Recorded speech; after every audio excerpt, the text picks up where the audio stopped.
दावा अर्थात अधिकार। किताब खोलिए बच्चों, पेंसिल हाथ में लो। जिसके पास किताब नहीं है स्क्रीन पर देखो। बहस चल रही थी। सभी अपने अपने देशभक्त होने का दावा पेश कर रहे थे। अब दावा करना अर्थात अधिकार जताना, पेश करना, प्रस्तुत करना मुहावरा है।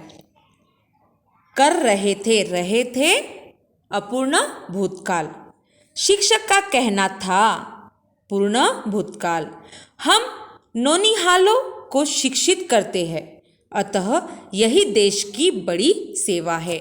नौनिहालों अर्थात होनहार बच्चों को शिक्षित करने का काम हम शिक्षक करते हैं और यही देश की सबसे बड़ी सेवा है। चिकित्सक का कहना था, चिकित्सक डॉक्टर वैद्य जो चिकित्सा करता है, नहीं, हम देशवासियों की जान बचाते हैं, अतः यह प्रमाण पत्र तो हमें ही मिलना चाहिए। चिकित्सक कहता है कि नहीं, हम तो देशवासियों की जान बचाते हैं, तो यह प्रमाण पत्र हमें भी मिलना चाहिए। बड़े बड़े कंस्ट्रक्शन करने वाले इंजीनियरों ने भी अपना दावा जताया। बड़े बड़े कंस्ट्रक्शन इंग्लिश का शब्द है, अंग्रेजी में आया हुआ शब्द है। इंजीनियर भी अंग्रेजी वाला शब्द है। तो बड़े बड़े जो कंस्ट्रक्शन है, बिजनेसमैन है, उन लोग क्या कहते हैं, इंजीनियर क्या कहते हैं कि हम तो बड़े बड़े कंस्ट्रक्शन का काम करते हैं, बड़े बड़े घर बनाते हैं, ऑफिस बनाते हैं। तो वे भी दावा जताते हैं कि नहीं, हमारा मान सम्मान होना चाहिए। तो बिजनेसमैन किसानों ने भी देश की आर्थिक उन्नति में अपना योगदान जताते हुए स्वयं का पक्ष प्रस्तुत किया है। उसी प्रकार से किसान भी देश की आर्थिक स्थिति उन्नति में अपना योगदान जताते हुए स्वयं का पक्ष पेश करते हैं, प्रस्तुत करते हैं, यानी रखते हैं।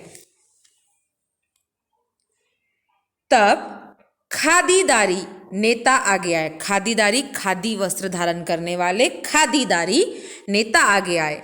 हमारे बिना देश का विकास संभव है क्या? सबसे बड़े देशभक्त तो हम ही हैं। अब नेता कहते हैं क्या हमारे बिना देश का विकास होना संभव है? क्या ऐसा हो सकता है? संभव यानी हो सकना, असंभव नहीं हो सकना, उसका विरुद्धार्थी। सबसे बड़े देशभक्त कौन है? तो यही खादीदारी नेता, वे भी अपना दावा रख रहे हैं। यह सुन सब धीरे धीरे खिसकने लगे यानी जाने लगे। धीरे धीरे युग्म शब्द। तभी आवाज आई, अरे लाल सिंह, तुम अपनी बात नहीं रखोगे?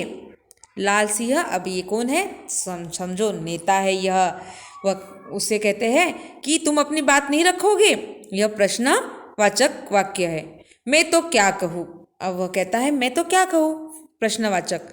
रिटायर्ड फौजी, रिटायर्ड फिर अंग्रेजी शब्द, रिटायर्ड फौजी बोला, किस बिना पर कुछ कहूँ? किस बिना पर यानी कौन सा दावा रखकर मैं कहूँ? मेरे पास तो कुछ नहीं, तीनों बेटे पहले ही फौज में शहीद हो गए हैं।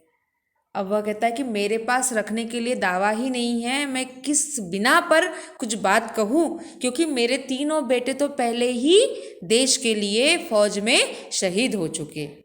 तो कौन चला रहा है? कौन है देश का सही रक्षक? सैनिक। तो यही बात यहाँ पर लेखिका ने बताई है कि दावा किस चीज़ का करना चाहिए? जब वह कार्य हमने बड़ी शिद्दत से किया है और वह किसी के भलाई के लिए हुआ है, तो तब किसी भी बात का दावा करना, अधिकार जताना अच्छा लगता है।